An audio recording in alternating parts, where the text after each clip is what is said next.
ጤና ይስጥልን የተከበራችሁ ተመልካቾች እንደምን አምሽታችኋል። ሐሳብ ላይ ከፋና ሚዲያ ኮርፖሬሽን ተጀምሯል። ሎች አብራችሁ እንድትቆዩ እንጋብዛችኋለን። ውብርስ ተሰማ ሞልተው ኤልያስ በረከት ተካልኝ በዛሬው ሐሳብ ላይ አብረናችሁ ቆይታ እናደርጋለን። እንኳን ደህና መጣችሁ። እንኳን ደህና ቆይሽ። ጥሩ እንግዲህ ወደ መጀመሪያው ጉዳያችን እናልፋለን። አስቀድመን ሙስና የዚህ ሀገር በጣም አንገብጋቢ ጉዳይ ለመሆኑ ማሳያው እንግዲህ አሁን ላይ ሀገር በአንድ ተሰብስባ እየመከረችበት ባለችው ጉዳይ እንኳን ከስምንቱ ዋና ዋና ከሚባሉ አጀንዳዎች አንዱ መሆኑን ማንሳት በቂ ይመስለኛል። ከዛም ባለፈ ይሄንን ሀገር ይሄንን ህዝብ በብዙ አማሯል፣ የሀገርንም ሀብት በብዙ መዝብሯል፣ የሀገርን እድገት እንደዚሁ ወደ ኋላ በብዙ እጥፍ የጎተተ ጉዳይ መሆኑ ይታወቃል። ስለዚህ አሁን ላይ እየሰማን ያለነው ከሙስና ጋር በተያያዘ መንግስት በእርግጥ ከለውጡ ዓመታት ጀምሮ በሙስና ላይ ጠንከር ያሉ እርምጃዎችን የጸረ ሙስና ትግል የሚባለውን ጉዳይ ግንባታውን በራሱ የተሳለጠ ለማድረግ ምቹ የሚባሉ መደላድሎችን የመፍጠር ስራዎችን ሲሰራ እንደዚሁም እርምጃዎችን ሲወስድ ቆይቷል። ሰሞነኛውን ዜና ነው መነሻ የምናደርገው ለቀዳሚው የውይይት ርዕሰ ጉዳያችን። በረከት ካንተ ልጀምርና እንግዲህ በዝርዝር ነጥቦችን ከማንሳታችን አስቀድመን ቀደም ሲል እንዳነሳሁት ብዙ ዋጋ ከፍላለች ኢትዮጵያ በሙስና ተደጋግሞ የምንሰማው ጉዳይ ነው። ህዝብ የሚማረርበት ጉዳይ ነው። ነገር ግን ዛሬ ድረስ ደግሞ ያልተሻገርነው ችግርና ፈተና ሆኖ ቀጥሏል። የችግሩን ስፋት ነው አስቀድመን መልካም እንግዲህ ህዝቡ ባለፉት ጊዜያቶችም ውስጥ እንግዲህ እየጠየቀ ያለው ከመንግስት ከየትኛውም ስርዓቶች ይሄ ህዝብ የሚጠይቀው ሌብነት አስቆሙልኝ፣ ልማት አስፋፉልኝ የሚል ጥያቄ ሁልጊዜም ቋሚ ሀሳብ ሆኖ በህዝብ ዘንድ የሚጠየቅ ሀሳብ ነው። ሌብነቱ ግን በህዝብ ዘንድ ምን አይነት ምሬቶችን እና ችግሮችን እየፈጠረ ነው ብለን ካነሳን ደግሞ አንድ አራት ነገሮች የምንመለከት ይመስለኛል። ሁለቱ ከህዝብ አንጻር፣ ሁለቱ ደግሞ ከመንግስት አንጻር ማየት ይችላል። አንደኛው ከህዝብ አንጻር ስንመለከት የአገልግሎት ፍጥነትን በመቀነስ እንግልት የመፍጠር ነገሮችን በስፋት እየተመለከትን ነው። ከቀበሌ አንስተን እስከ ከፍተኛ የፌዴራል ተቋማት ድረስ የምንመለከተው አንዱ የአገልግሎት ፍጥነት መቀነስ እየተመለከትን እንገኛለን። በዚህ ምክንያት ህዝብ ምሬት ውስጥ እንዲገባ ያደርገዋል። በተለያየ ምክንያት ይሄ በመንግስት ደረጃ በተለያየ መንገድ ሲገለጽ የነበረ ነው። ሌላኛው ፍትሃዊነት መጓደል ነው። ፍትሃዊነት መጓደል ስንል እኩል እድል ተጠቃሚ የመሆን ጥያቄ በህዝብ ዘንድ እየተነሳ ነው የሚገኘው። ይሄ አንዱ በሌብነት በሙስና ምክንያት አድሏዊነት በስፋት ይንሰራፋል። ሰዎች በአይነ ጥቅሻ በመልክ ወይም ደግሞ በእጅ መንሻ አሊያም ደግሞ በደም ትስስር የሚያደርጓቸው አድሏዊነት በህዝብ መካከል የሚፈጥረው ምሬት ይኖራል ማለት ነው። ሌላኛው በህዝብና በመንግስት መካከል እምነት እንዲሸረሸር ያደርጋል። ይሄኛው ከመንግስት አንጻር የምንመለከተው ነገር ነው። ምክንያቱም ሀገረ መንግስቱ ጸንቶ እንዲቀጥል በህዝብና በመንግስት መካከል ያለው ትምምን በጣም አስፈላጊ ጉዳይ ሆኖ ሁሉ ጊዜ የሚወጣ ነው። ሌላኛው የመንግስት ውጤታማነት እየቀነሰ ይሄዳል። አንዱ የመንግስት ውጤታማነት እንዲቀንስ የሚያደርገው ተቋማት ደካማ ይሆኑ ይሄዳሉ። ምክንያቱም ሌብነት በስፋት የሚታይባቸው ተቋማት ጠንካራ ሆነው የመንግስትን ፖሊሲ በማስፈጸም የህዝብን ጥቅም ሊያረጋግጡ አይችሉም። ስለዚህ ይሄንን ልንመለከት እንችላለን። ስለዚህ በጥቅሉ ስናየው ሌብነትና የመልካም አስተዳደር ጉድለት ምንድነው እያደረገ ያለው ካልን የህዝብን የዕለት ተዕለት ኑሮ እያከበደው እየተመለከትን እንገኛለን። ይሄንን መንግስት ተገንዝቦታል። በተለይም በዋና ሀገሩን እያስተዳደሩ ካሉ መሪዎች አንጻር በስፋት ይሄ የጋራ ግንዛቤ የተያዘበት ጉዳይ ነው። ሌላኛው የሀገርን ህልውናና የነገን ተስፋ በጽኑ የሚጎዳ የሚያቀጭጭ ሆኖ ትመለከቻለሽ። ለምሳሌ ይሄንን ነገር ከሀገር አንጻር ሰፋ አድርገን ከተመለከት ነው አንዱ ምንድነው እየጎዳ ያለው ካልን አንደኛው የስነ ልቦናና የሞራል ውድቀት እያስከተለ ነው ያለው። አንዱ ምንድነው ካልን የተስፋ መቁረጥ ስሜት ያመጣል በዜጎች መካከል። ምን አይነት የተስፋ መቁረጥ ካልን በትምህርት በስራ በችሎታ በክህሎት የላቁ ዜጎች ለመለወጥ የሚጥሩባቸውንና የሚፈጥሯቸውን እድሎች ባለማግኘታቸው ምክንያት ተስፋ መቁረጥ ውስጥ እንዲገቡ ያደርጓቸዋል። ይሄ ወዴት ድረስ ርቀት ሊሄድ ይችላል? ዜጎች ሀገራቸውን ጥሎ እስከ መሰደድ ድረስ በዚህ ሀገር ተስፋ እስካለማድረግ ድረስ ሊያደርሳቸው ይችላል። ይሄ በተለያዩ ጊዜያቶችና ስርዓቶች ውስጥ የተመለከትነው ምልክት እንደሆነ መዘንጋት የለበትም። ሌላው የባህል መሸርሸር ያመጣል። የባህል መሸርሸሩ በሶስት ነገር እንመልከተው። አንደኛ በጥረትና በስራ ማደግ ይቻላል የሚለውን ይሄን በጎ እሴት እንዲጠፋ ያደርጋል። ይሄ በጎ እሴት ጠፋ ማለት ደግሞ የሚፈጥረውን ቀውስ መገመት አያዳግትም። ሁለተኛ በአቋራጭ መንገድ በሌብነት አሊያም ደግሞ በጉቦ ገንዘብ የሚያገኙ ወይም ደግሞ እውቅናን ወይም የተሻለውን ቦታ እርካብ የሚረግጡ ሰዎች እንደ ጀግና እንዲቆጠሩ እድል ይፈጥራል። የእሴት መሸርሸሩ ማለት ነው። ሶስተኛው ነገር ትጋትና ጥረት እንዲሁም ደግሞ በሂደት ውስጥ የሚገኝ ትርፍ በትውልድ ውስጥ ቦታ እንዳያገኝ ያደርገዋል። ይሄ በብዙ ሀገራት የታየ ነገር ነው። ስለዚህ ሌብነትን የፈጠረውን ነገር የምንመለከተው ከዚህ ሁሉ ሁለተኛው የፖለቲካ ጉዳይን ደግሞ መመልከት እንችላለን። ከፖለቲካ አንፃር ካየሽው በመንግስት ላይ ቀደም ብዬ እንዳነሳሁት እምነት ይሸረሸራል ብያል። እምነት ሲሸረሸር ሰዎች በተቋማት ላይ ያላቸውን አመኔታ ጭምር ነው የሚያጡት። ለምሳሌ በተቋማት ስንል በህግ አስከባሪዎችን ጭምር እስከ መጠራጠር፣ የህግ እና የፍትህ ተቋማትን ጭምር እስከ አለማመን የሚያደርስ ተግባርን ሊወልድ ይችላል ማለት ነው። አሁን እየተወሰደ ላለው እርምጃም ሆነ ቀደም ሲል እንደጠቀስኩት ያለፉትን አመታት የጸረ ሙስና ትግልን በተመለከተ የሚወሰዱ እርምጃዎች ላይ ያልተቋረጠ የህዝብ ጥያቄ፣ ብሶት፣ ሮሮ ለሚወሰዱ እርምጃዎችም እንደ አንድ መነቃቃት በመንግስት በኩልም ለህዝብም ምላሽ የመስጠት አንድ አካል ተደርጎ ይወሰዳልና ከዚህ አንፃር እየፈጠረ ያለው ከህዝብ ጋር እየፈጠረ ያለው ጫና እንደዚሁም ደግሞ ህዝብና መንግስትንም ሆድና ጀርባ አድርጎ መሀል ላይ ለሀገር እድገት እንቅፋት ሆኖ የቀጠለበትን ሁኔታ በማሳያዎች እያነሳን ብንቀጥል ጥሩ። ሙስና አሁን ባለው ሁኔታ በእርግጥ ከለውጡ በኋላ ሌብነት ብለን ራሱን መግለጽ አለብን ተብሏል። ሌብነት እያልን ብንጠራው መልካም ይመስለኛል። ሌብነት የዜጎችን የዕለት ተዕለት የአገልግሎት አሰጣጥ ሂደት የመተማመን ሂደት እየሸረሸረ ነው በሚለው ብቻ አይደለም። መንግስት በይፋ ከገለጻቸው ነገሮች አንዱ በዚች ሀገር ውስጥ ሌብነት የብሔራዊ ደህንነት ስጋት ሆኗል የሚለውን በይፋ ተናግሯል። ለዛም ነው አሁን ማን ላይ እንደሚያርፍ አናውቅም፣ ጠንካራ እርምጃዎች ይወሰዳሉ በሚል በጠቅላይ ሚኒስትሩ አማካኝነት የተገለጸው። የብሔራዊ ደህንነት ስጋት ሆኗል ስንል ምን ማለታችን ነው የሚለውን በደንብ ማየት ያለብን ይመስለኛል። ከመንግስት መዋቅር እስከ አገልግሎት፣ ከአገልግሎት እስከ ዜጎች የሚደርስ ስለሆነ ማለት ነው። በሶስት መልኩ እንኳን ብንከፍለው የሀገሪቱ ብሔራዊ ደህንነት ለምሳሌ አንዲት ሀገር ብሔራዊ ደህንነት ስጋት ገጥሟታል ሊባል የሚችለው ኢኮኖሚዋ አደጋ ውስጥ ሲወድቅ፣ የጸጥታና የደህንነት ጉዳዩ አደጋ ላይ ሲወድቅ፣ ፖለቲካው አደጋ ላይ ሲወድቅ ነው። አሁን በሀገሪቱ ላይ ሙስና ከፈጠራቸው ነገሮች ውስጥ ሶስቱንም ማካተት እንችላለን። በኢኮኖሚ ዘርፍ ብንመለከት ሀገሪቱ ከዜጎቿ ላይ የምትሰበስበው ግብር በአግባቡ እንዳይሰበሰብ የሰሞኑን እንኳን መመልከት እንችላለን። ከጉምሩክ ጋር የተያዘው ዜጎች ማዳበሪያ በአግባቡ እንዳያገኙ ማዳበሪያ መንግስት ከፍተኛ ድጎማ አድርጎ ከውጭ ሀገራት የሚያመጣቸው ማዳበሪያዎች አርሶ አደሩ ጋር እንዳይደርሱ፣ አርሶ አደሩ ምርት እንዳያመርትም ጭምር የጭካኔ ተግባር የሚፈጽሙ ኃይሎች እየተፈጠሩ ነው። ቀይ መስመራችን የተባለውን ቀይ ምንጣፍ ያደረጉ አካላት እየተፈጠሩ ነው። ኢኮኖሚው በትልቁ እየተጎዳ ነው።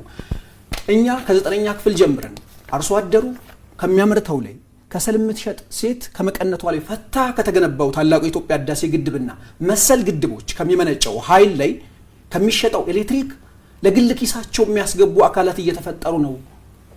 መደበኛ በሚል ኢትዮጵያ የዘረጋችው የፋይናንስ ስርዓት አለ። የፋይናንስ ስርዓቱ እንቅፋት እንዲፈጥረው የሚያደርጉ መንግስት መዋቅር ውስጥ ሆነው የራሳቸውን ሰንሰለት በዘረጉ አካላት ሀገር ልታገኝ የሚገባ ነገር እያጣች ነው። ዜጎች ሊያገኙ ይገባቸው የነበረውን ነገር መብታቸውን እያጡ ነው። የውጭ ሀገር የስራ ስምሪት ላይ ዜጎች የስራ አጥነት ጉዳይን ደጋግሞ ያነሳሉ።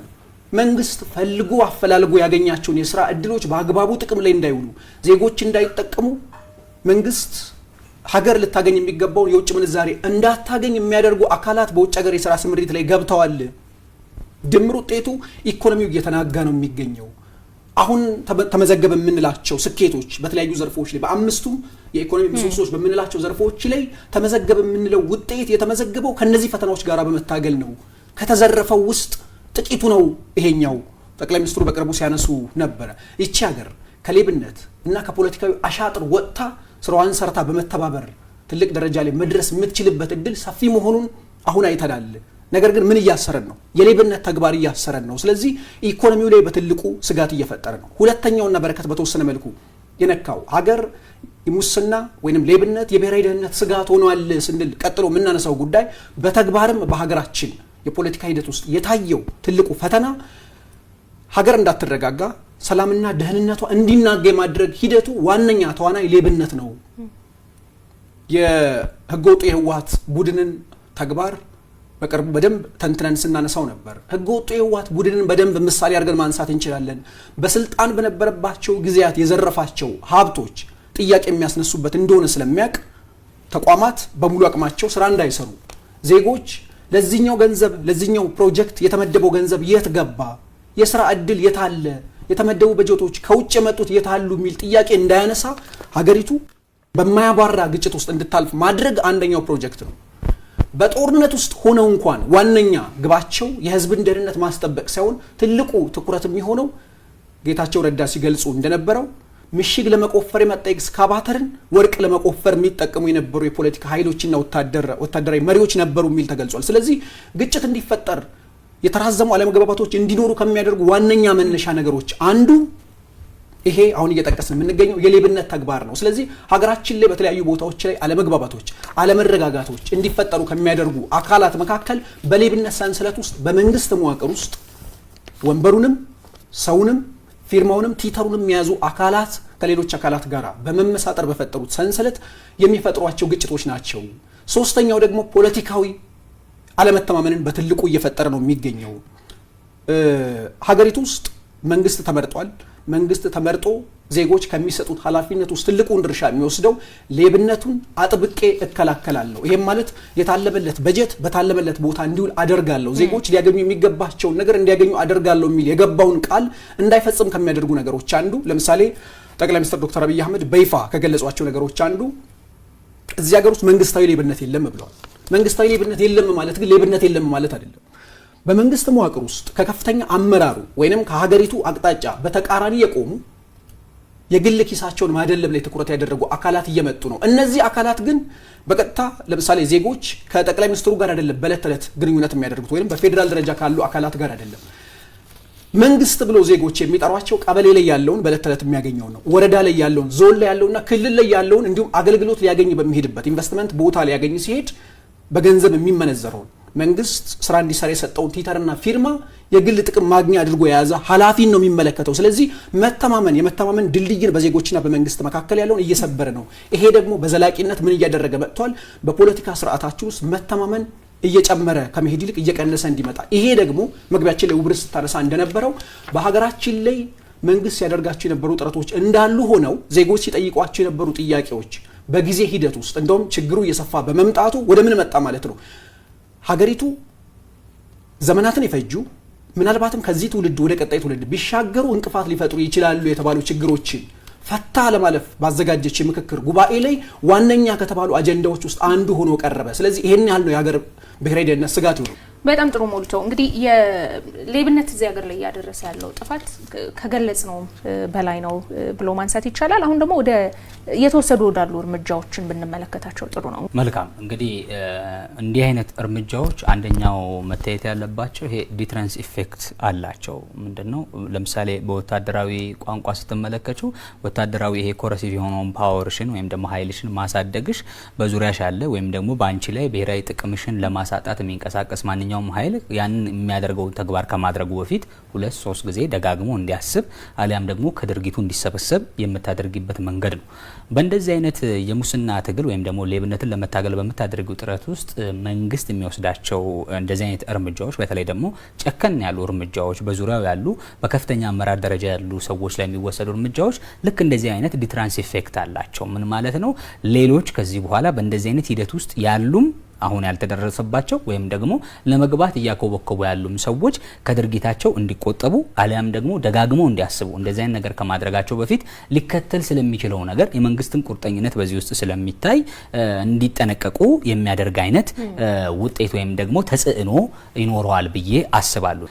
መንግስት እንደዚህ አይነት ጉዳዮችን ነካክቶ መተው አለበት ብዬ ደግሞ አላምንም። ለምሳሌ ምንድነው ነካክቶ ብዬ ሳነሳ ማሰር ግብ አይደለም።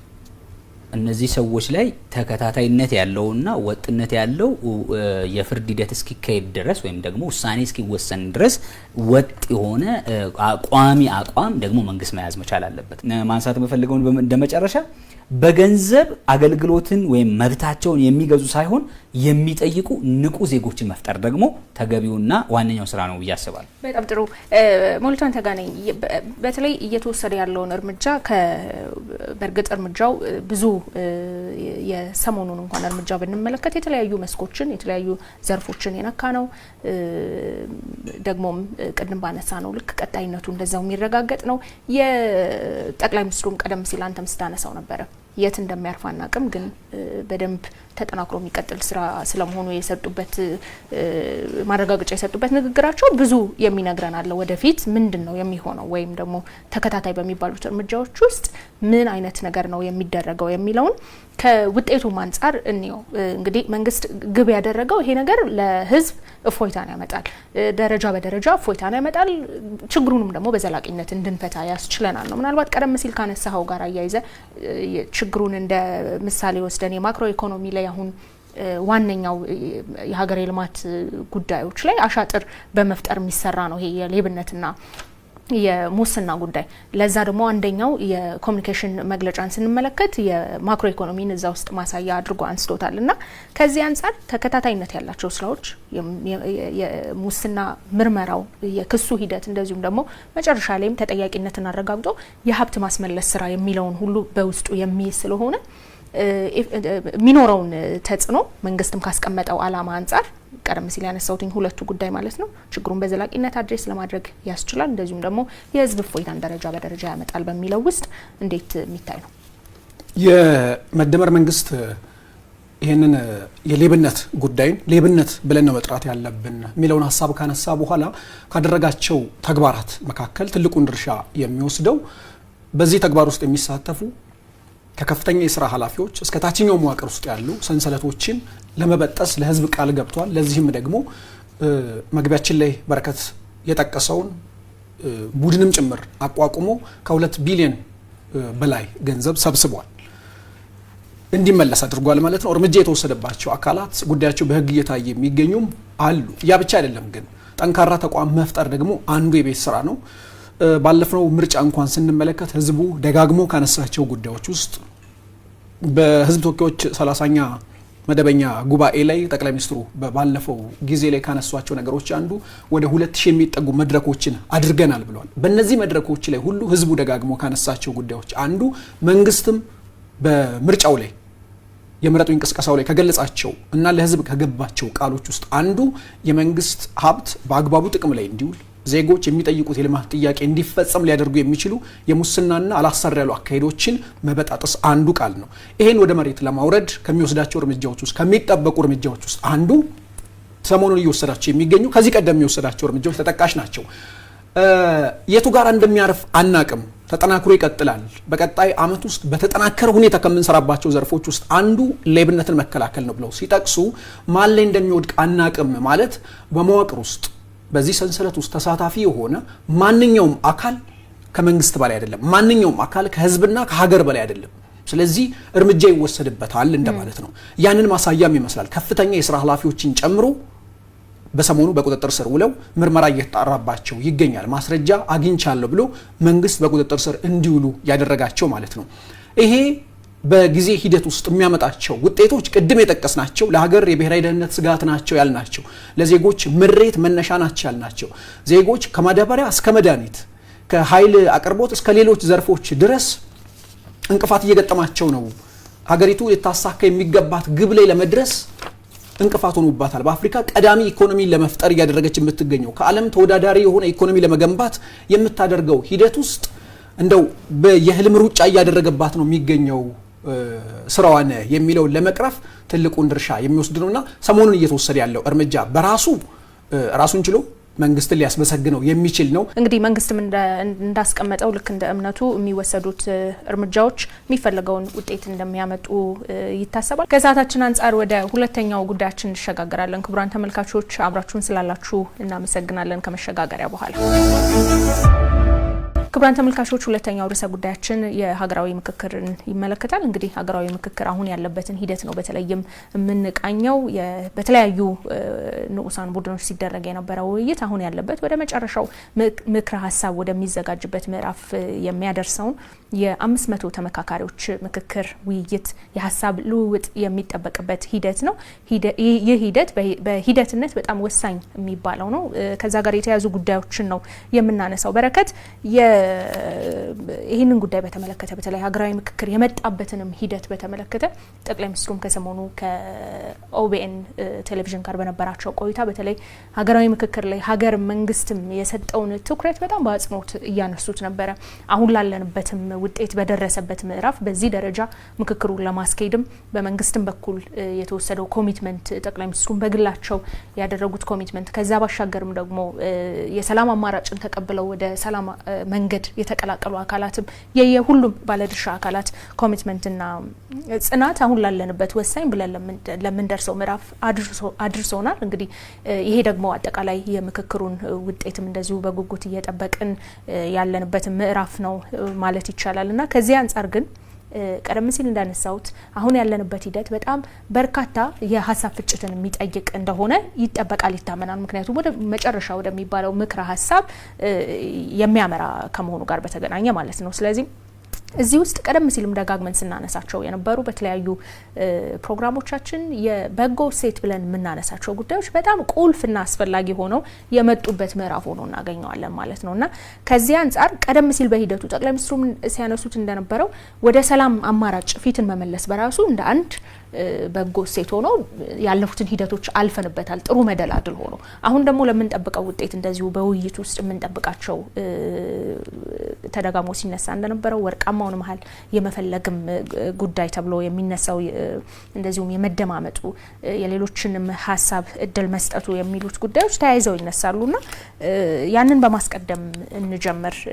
በተለይ መጨረሻ የሚጠበቀው ውጤት ላይ ከሚኖራቸው ሚና አንጻር መልካም እንግዲህ ጠቅላይ ሚኒስትር ዶክተር አብይ አህመድ በተደጋጋሚ በሚያደርጓቸው ቃለ መጠይቆቻቸው ውስጥ የምክክርን አስፈላጊነት በሀሳብ የመነጋገር የመከራከር ፍላጎትን በጠረጴዛ ዙሪያ በሚደረግ ንግግርና ክርክር ሰጥቶ በመቀበል መርህ ወደ መሬት የማውረድ ፍላጎትን በጽኑ የሚደግፉ በጽኑ የሚያስተዋውቁ መሪ ለመሆናቸው ተደጋጋሚ የቅርብ ጊዜውን ጨምሮ ከዚህም ቀደም ያደረጓቸውን ቃለ መጠይቆችን በምክር ቤት ኖራቸውም ቆይታ ውስጥ የሚያነሱት ቋሚ ሀሳብ ሆኖ እንደ መሪ የሚጠቀስላቸው ትልቁ ነገር ብዬ የማስበው ከምክክር አንጻር ያላቸው ጽኑ ፍላጎት ያንንም ደግሞ መንግስታቸው ደግሞ ለዚህ ያለውን ቁርጠኝነት ኮሚሽን ከማቋቋም ኮሚሽኑ ዛሬ እስከደረሰበት ደረጃ ድረስ እንደ መንግስት ሲያደርጉ የነበረው ድጋፍ አስተዳደራቸው ሲያደርግ የነበረውን ድጋፍ በዚህ ውስጥ መመልከት እንችላለን ማለት ነው። ለሀሳብ ልዩነቶች ጠመንጃ መምዘዝ የለብንም የሚል ጽኑ አቋም ያላቸው መሪ መሆናቸውን በቅርቡም ባደረጉት ቃለ መጠይቃቸው ውስጥ ይህንኑ አንጸባርቀዋል፣ አንስተውታል።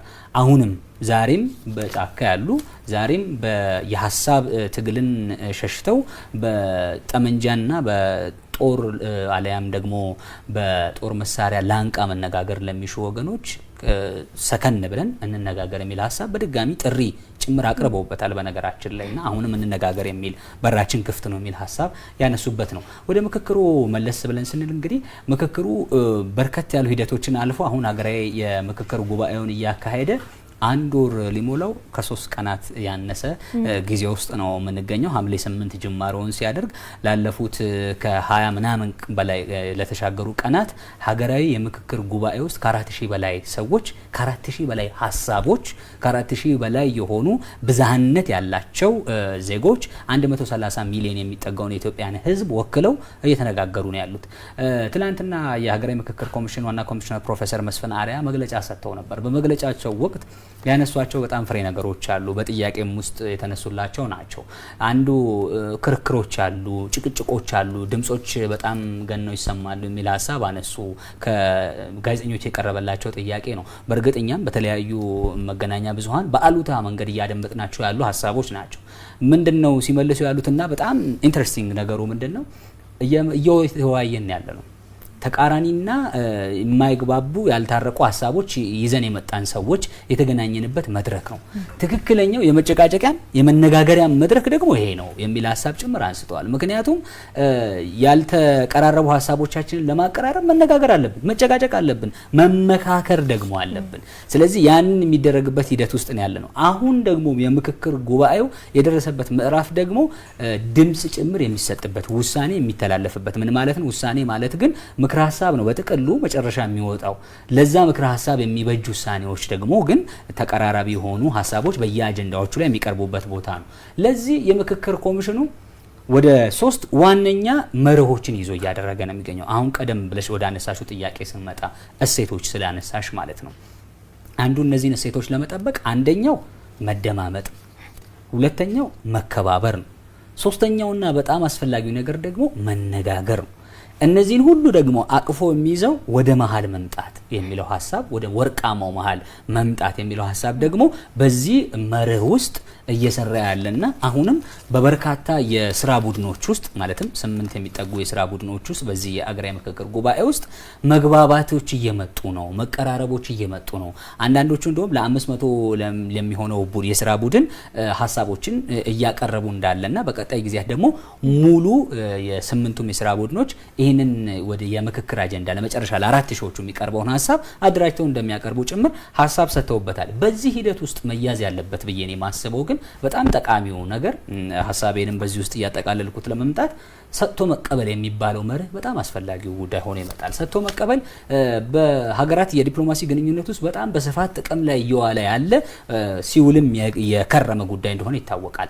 ሀገራት ጥቅማቸውን የሚያስከብሩት በከረራ አቋም ሳይሆን በሰጥቶ መቀበል መርህ ውስጥ ነው። ለምሳሌ ኢራንና አሜሪካ ድርድር ያደርጋሉ። ኢራንና እስራኤልና ሐማስ ድርድር ያደርጋሉ። ምናልባት ኋላ ላይ የምናነሳው ጉዳይ ይሆናል። በተለያዩ ግጭቶች ውስጥ በተለያዩ የጥቅም ግጭቶች ውስጥ ጭምር ሳይቀር የገቡ ሀገራት ጉዳያቸውን የሚፈቱት በሰጥቶ መቀበል በሚባል መርህ ውስጥ። ሰጥቶ መቀበል ማለት አሰራር ዘላቂ እንዲሆን ሰላምና መንግስታዊ አስተዳደርም መሰረት ይዘው እንዲቀጥሉ የሚያደርገው አንዱ ሰጥቶ መቀበል ሲኖር ነው።